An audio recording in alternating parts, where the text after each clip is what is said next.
I can. Hi, everybody. Welcome back to my LinkedIn Lives. I'm Jasmine Navarro, certified wellbeing expert working with educational institutions and companies. And every week I interview different experts who make a difference in people's lives. And today I'm super excited to be interviewing Israa. Israa, hi. Hi, how are you, Jasmine?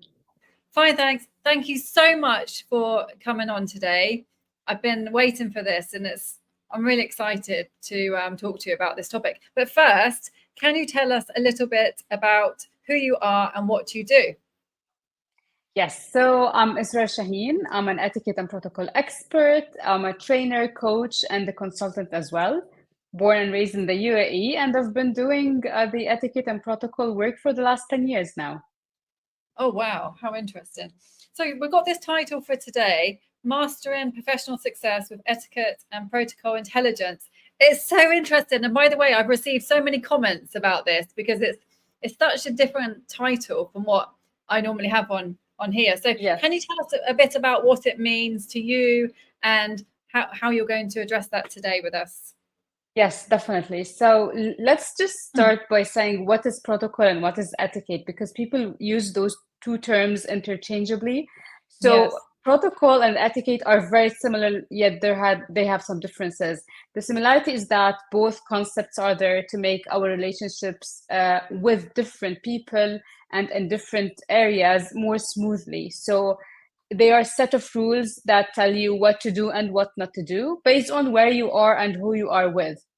Okay. So when we add the word intelligence to it, so protocol and etiquette intelligence is having the knowledge and the tools, learning the skills and obtaining them to apply it at work and in your life to be more successful or to reach success. So you know how emotional intelligence is there. So you have emotions, and then emotional intelligence is understanding the emotions and applying what you understood. The same Yeah. goes for protocol and etiquette intelligence, understanding Wow. what they are, learning them, and then applying them in the right place and at the right time for you to succeed. Wow, that's so interesting. It's so interesting. And I don't know where to start. I feel like there's so many questions to ask about this. So, what got you into this area of work, firstly? 10 years ago, I left my full-time job to enter the training field, general training, and then I got an advice that I'm very grateful to get to a niche market. Long story short, lots of research, many books exploring them and so on. And I landed my hands on a book that I already had 6 years earlier. It was a Oh, gift from my brother. It was called the Etiquette book.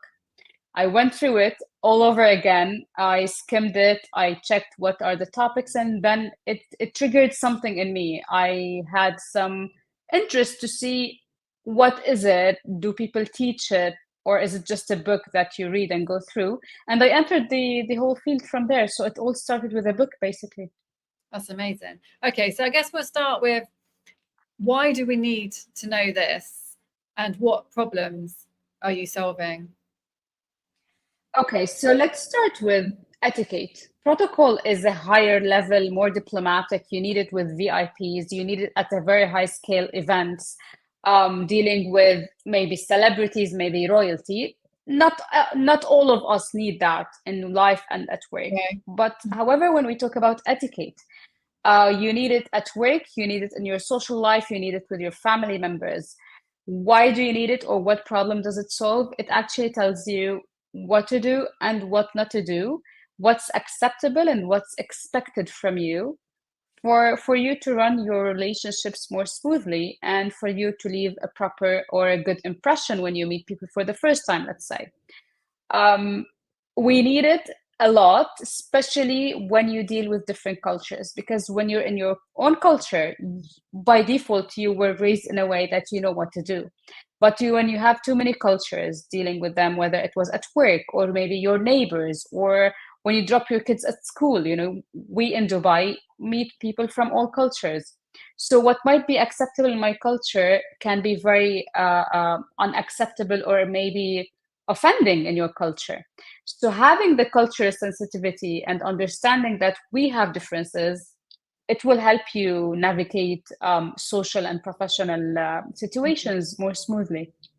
I think you're right. I mean, I've lived and worked in many countries, and I just had to learn. You know, I just learned. I don't know. I wouldn't say the hard way, but through experience, things like that. But I think, yeah, if I'd have met somebody like you or gone to a training as soon as I'd arrived or something, I think, yeah, it really helps. Yeah, I think it would have been so useful. Definitely. Because so many people travel and they don't, I mean, just as even as tourists, and they can end up offending people and they don't even know, getting themselves into trouble. They don't know. So I think it's really important. So what kind of people request your services? I know you work with lots of people, but yes, what's very interesting actually is that I work with organizations and governmental entities, that's for sure. I work with individuals. So my client can be 6 years old, where the mom or the dad or both, yes, decided that they want to teach their kids etiquette. So it can go all the way from teaching kids how to eat, how to sit properly, how to deal with their friends. And usually we do those sessions in groups so they don't feel, like by themselves, all the way to CEOs. So CEOs needing to know what to do and how to behave and how to interact with people from different cultures. Let's say a CEO was relocated from, I don't know, the States to Saudi Arabia. Cultural etiquette, it's a whole different culture. And he needs some insights, some help, some do's and don'ts for him or her to understand how things are run in this part of the world, let's say. So yes, my clients are from different backgrounds, basically. Sounds I didn't know you worked with children as well. And is it just like, do you just do like a one session, do's and don't, you shouldn't do this? Like, how do you actually teach them? Do you just say you should do this, you shouldn't do this? Like children. Children and everybody actually. Yeah, tell us about. No, usually it's not one session. Okay, so the trainings or workshops I deliver can be customized based on, of course, the training needs or the needs that each and every individual has. But usually it's not one session; it's multiple sessions, especially with children. And I trained even teenagers where I meet with them once a week for a couple of weeks, and I hear from them. I ask them if they've been in situations where someone told them that they behaved improperly, inappropriately, for example, or is there anything that they don't know what to do in a specific situation? And at the same time, I have to listen from to hear from the parents. So usually the parent decides, just like how people send their kids to learn swimming or tennis. So if you swim, you can teach your child to swim, but you get a coach. The same is for etiquette. We were taught etiquette by our mothers, basically.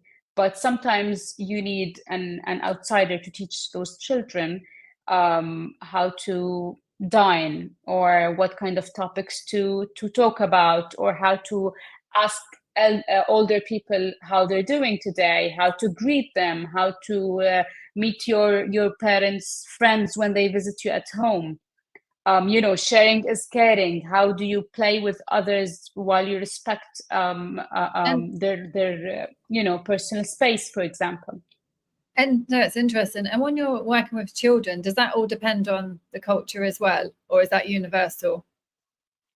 Oh no, it depends on the culture, but basically etiquette is based on respect in general. So respect is international, but in culture has a huge effect on etiquette, specifically social etiquette. So yes, culture plays a role, of course. Does that mean that you have studied every single culture? No, definitely not. Okay. I was exposed to multiple cultures being raised in the UAE, of course. I'm an Arab originally. And I don't know how long you've been in Dubai, but in general, you get exposed to different cultures. That's definitely the first learning point. And then, of course, with reading, with traveling, with meeting people from different cultures, I do my research, especially when the client has a specific need, like moving to the Middle East or moving to the GCC. So being born and raised in the UAE has helped me a lot to understand the culture inside out, of course. And in general, etiquette is based on respect. So respecting Exactly. people, respecting their emotions, their feelings, their personal space. This is basically what etiquette is. Exactly. And not assuming, because I think we can do things so automatically, can't we? But like you said, we Definitely. could end up doing something that's so natural to us, but it could be so offensive. Definitely. And it goes to the basic parts of your daily life, how you greet people. So if it's acceptable for you to hug people, other cultures like see it as a very offending gesture. So it really goes into those things that we take for granted, or we think that everyone do it the same, basically. Yeah, yeah. And actually, yeah, it's so true because, I've lived abroad a long time and yeah, you just learn things. I mean, obviously it's taken me a long time to Mm. learn all that, but maybe if I'd have, like I said, had one of your trainings, I could have learned that very quickly. But when you learn these things by traveling or by training, you just assume that other people know that as well. But I've been with people who maybe haven't traveled or had any training, and I've just seen them say or do things, and I'm like, how could you say that and do that? But yeah, like you said, they just don't know Yes. because they Yes, they weren't taught assume. it. Yeah, and it can cause problems, can't it? It can, and it's all about leaving an impression. So all the way from the first impression to the impression you leave behind you. It's all Yeah, about that. And as yeah, they say, you never get a second chance to make a first impression. So we work exactly. so hard to make the proper impression from the very beginning, just to leave a proper impression on the long term. So it's not just to get people out of trouble, is it? Why you do it? It's not just not to offend people because it's No. also about how to make them succeed. So what's Yes. the Yeah. fine line? Because yeah, I know you could teach really valuable techniques and phrase and etiquette, not to offend Mm. anybody. But then that's one part of it. How do you get to the next level of actually becoming successful with it? It's all about the extra mile, Jasmine, the extra mile you put when you deal with people. So, for example, let's talk on a social level. You can always, be invited to someone's place for lunch or dinner, and you enjoy your time and you thank them and you leave. That's amazing.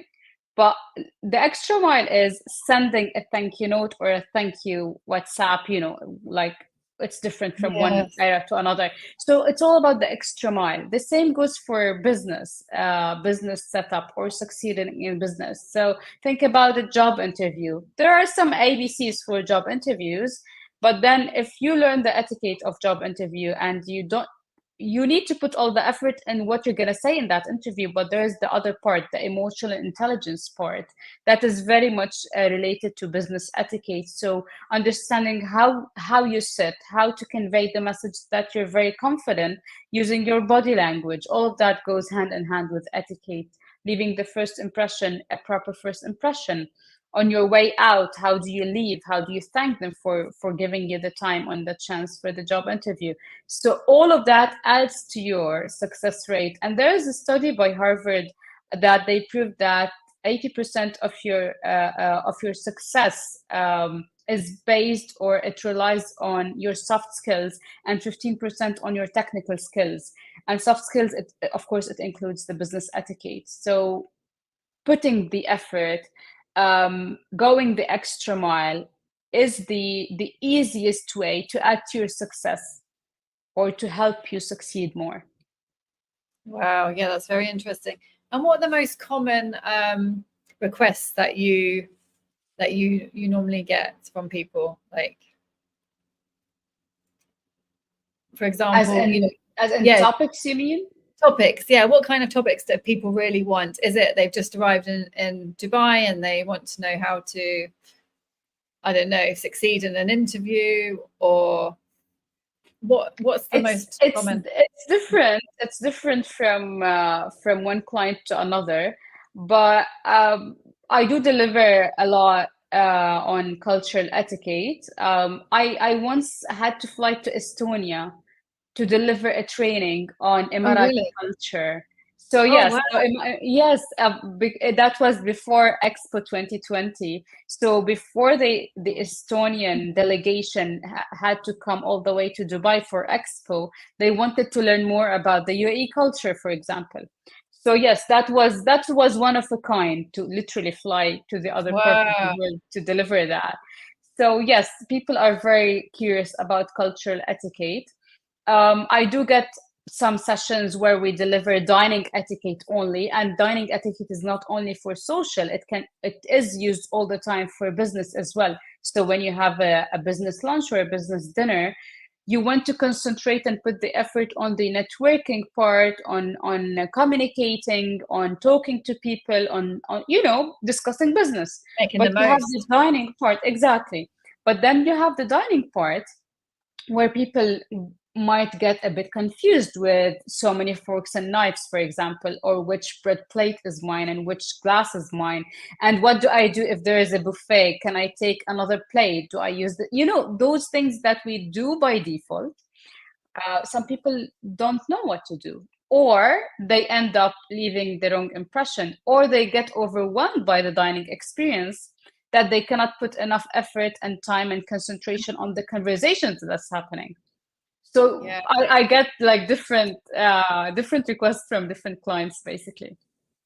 Oh no, it's super, super interesting. Super interesting. So what would you say? Well, let me just say hi to everyone who's watching, first of all. So hi everybody who's watching. Hi Mohammed. Hi Ronald, and hi everybody else. As you know, we're talking about mastering professional success with etiquette and protocol intelligence. If you have any questions or comments, please let us know. We'd love to hear from you. So what else do we need to know about this topic, Israa? I'd say understanding that I always say that etiquette is taking into consideration the emotions of the person in front of you before you act or speak. So if you're not very, if you don't know what to do, or if you're confused, you're not very sure, think about the effect of your action or of your words before you act or speak. That is by far like the golden rule in etiquette. Another Yeah, thing that I'd like to say, and we've mentioned it earlier, do not jump into assumptions, and do not do not generalize. So don't assume that if this is acceptable in my culture, then it's acceptable anywhere else. And stay open-minded, basically, because again, we meet people from different backgrounds and cultures and nationalities, and to have the tolerance to that difference between us and everyone else, you need to stay open-minded. It's not definitely. my way or no way. Yes. So yeah, I think Yes, carry on. Sorry. yeah, so I think just staying open-minded and have the curiosity to learn, basically. That's what I was going to say. I was going to say, is it just okay to just ask? If we're not sure, just ask. Yes, asking is totally fine, and the problem is that most people wouldn't ask, hence they assume and act. Right. Asking and Okay. following your host. So if there is a host, again, whether in business or social setup, if there is a host, you can always follow the host to understand what to do or what's going to happen next, or which, I don't know, which plate is yours. Following the host can always help you, whether it was in business or in social setup. Mm. Have you heard of any disaster stories? Like what people, if they've made mistakes and things like that? Yeah. Yes, yeah, yes. Actually, during my trainings, the interesting thing is that when I deliver trainings, especially with corporates and governmental entities, so the room would be full of 15 to 30 people, and we Okay. spend a couple of days together. So I teach, I train, I share knowledge, but at the same time, I hear stories from them, Yeah. and that's very interesting. So yes, people like their mistakes go all the way from not wearing the right thing to an event, for example, going to an event and standing out for the wrong reason. You walk in and there is a theme that you didn't follow or you wore the wrong dress code. And I always say, if you're, yeah, I always ask people or encourage them to shine and stand out, but for the right reason, not the wrong reason, you know? Because you can always stand out, but you don't want to stand out for the wrong reason, basically. That's one thing. So all the way from dress code to messing up the whole situation of dining because you used the wrong bread plate. So instead of using the bread plate to your left, you used the one to your right. So you either end up like eating from the same bread plate you and the guest next to you, or you mess up the whole setup for the whole table and everyone will be forced to use the bread plate to the right. These Oh, are not disasters, but no, no. usually these are, you know, situations that might end up in a joke later on. And are there ways, can you also help people who maybe got themselves into difficult situations, but, you know, how do they can they redeem themselves? I know it depends what it is, but have you ever helped people, you know, they've already Yes. made that mistake? Yes, especially when it comes to social media presence, to be very honest with you, because Okay. again, social media or online world is very new to everyone, regardless of whether we act as if we know what we're doing or not, but things are still evolving and changing. So yes, from social media presence, especially when it comes to influencers or social media content creators where they have a huge follower and like a huge number and they mess up, so what to do next, how to deal with comments, how to reply to people in a way that is still aligned with your personal branding but at the same time respecting everyone else. So for example, there's when you don't know what to do or what not to do, you might end up doing something that is very offending. So for example, Bella Right. Hadid, she once posted I didn't work with her, but I mean like an example that everyone saw. So she once posted a story where she had her feet up while she's sitting at an airport. And it was totally fine until someone noticed that in the background of the photo, there's two planes parked in the airport and the flags of two countries were there. So people took it as a very offensive gesture to put your feet up and post it. Yeah, it Wow. backfired. See, it's and all what she did was sitting like relaxing at the Wow. airport. So I didn't know that So you helped. yeah, Yeah, carry on, sorry. this is one of the I didn't work with her, but I No. mean this is one of the examples that we use. So a tiny gesture or a simple story or a post that you put online can actually backfire in a way that you might lose contracts. She had her some of the ads that she had with international companies and brands, they had to put down her ad from the billboards in those two countries that got offended. Wow. And She I'm couldn't say pretty sure it sorry. was just Too late to say yeah. sorry.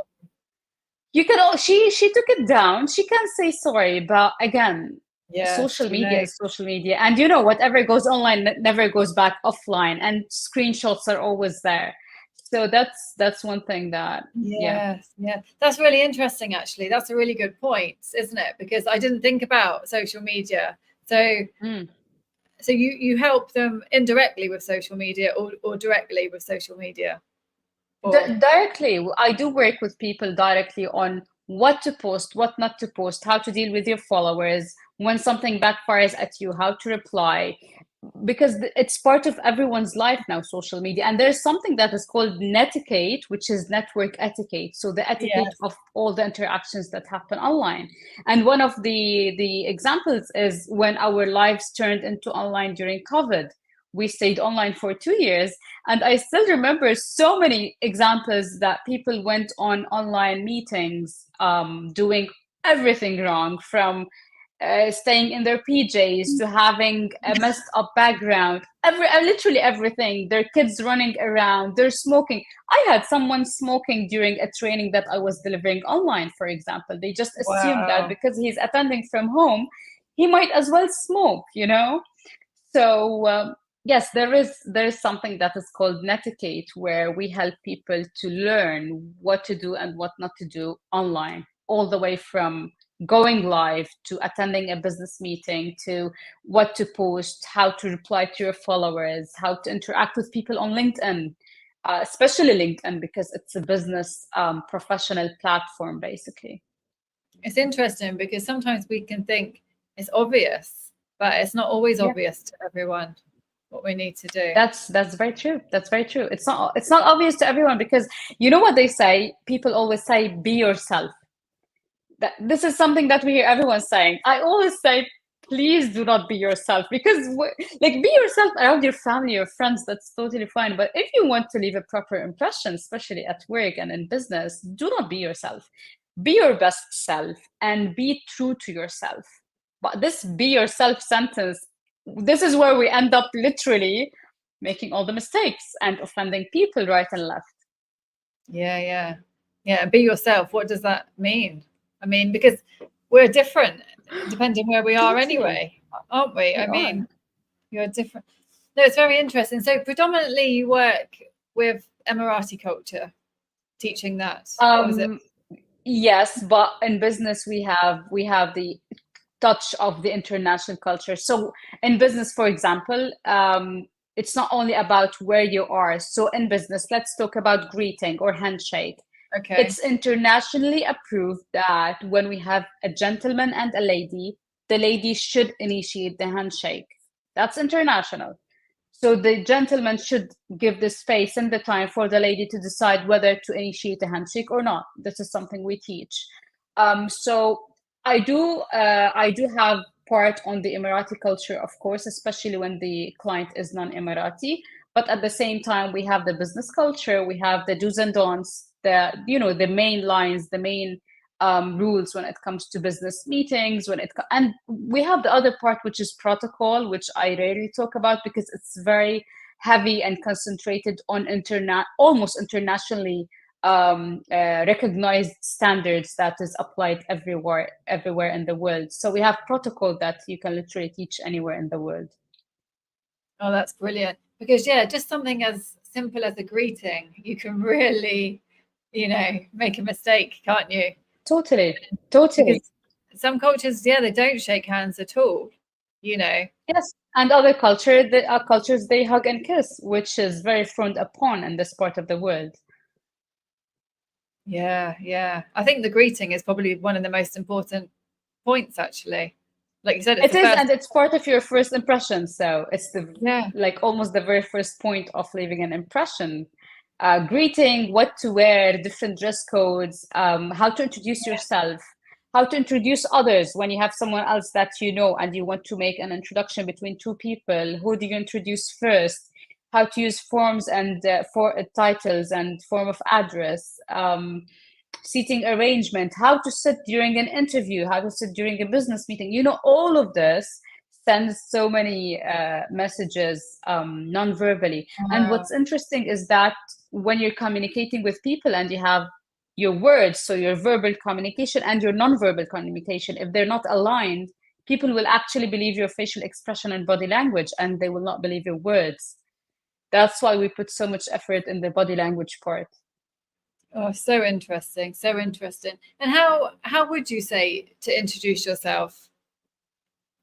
I always say prepare something called elevator pitch. That is a couple of sentences, 2 or 3 sentences. You introduce yourself by saying your name very clearly, especially when we have people from different nationalities and languages. So your name and what you do, if it's a quick introduction, but if it's in a networking event, you need to have like a sentence or two for people to understand what you do and to know whether they're interested in connecting with you or not. So that's pretty much it. There's so much to know, actually, and you've just reminded me that there's probably even more to know. But like you said, you don't know what you don't know as well, so it's very important. Exactly. Yes, that's true. Yeah. So is there anything else you want to tell us before you go, and how can people find you? Oh, I'd like to highlight the fact that everyone needs etiquette, that's for sure, whether it's in business or in social life. No one doesn't need it as long as you're surrounded by people. And people can find me on LinkedIn, Israa Shaheen, and on Instagram, Israa Shaheen Official. And of course, my website, israashaheen.com. Amazing. Thank you so much. And can you put all of those links on the post so people can just sure. click I'll on? put that.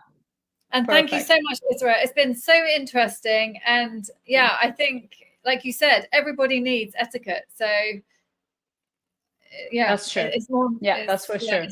It's not always obvious. So if you have any questions, please message Israa directly or put a question in the comment and we can get back to you. Thank you so much, Israa. It's been an absolute pleasure. And I've learned so much. Thank you. You. Thank you. Bye. Bye-bye.